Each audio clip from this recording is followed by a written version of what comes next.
ఇలా ఆకుకూరల రేట్లు తెలుసుకున్నాం మామ. ఇప్పుడు ఇది కలమాకు మామ. మనకు క్వాంటిటీ ఎంత అంటే అంత ఇస్తారు. 10, 25 పుదీనా కట్ట. ఇది కొత్తిమీర కట్ట మామ. కొత్తిమీర వచ్చేసి 10 రూపాయలు మామ. 10 రూపాయలు కట్ట కొత్తిమీర. 10 రూపాయలు కట్ట. మా పాలకూర ఎట్లా ఇస్తున్నావు అమ్మా? పాలకూర ఎట్లా? 20కి 6 ఇస్తారు మామ.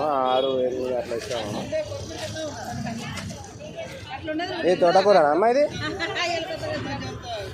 ఎట్లా? 20కి 8 అంట మామ.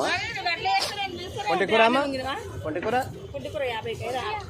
50కి 6 మామ. 6, 7 అట్లా ఇస్తాం మామ. అమ్మని చూస్తున్నారు కదా, ఇక్కడ లోపల ఉంటుంది. పాలకూర 20కి 6 అన్నారు కదా అమ్మ. 6, 7. మెంతకూర అమ్మా? సోయి కూర చూస్తున్నానమ్మా. 8, 10 అట్లా ఇస్తాం.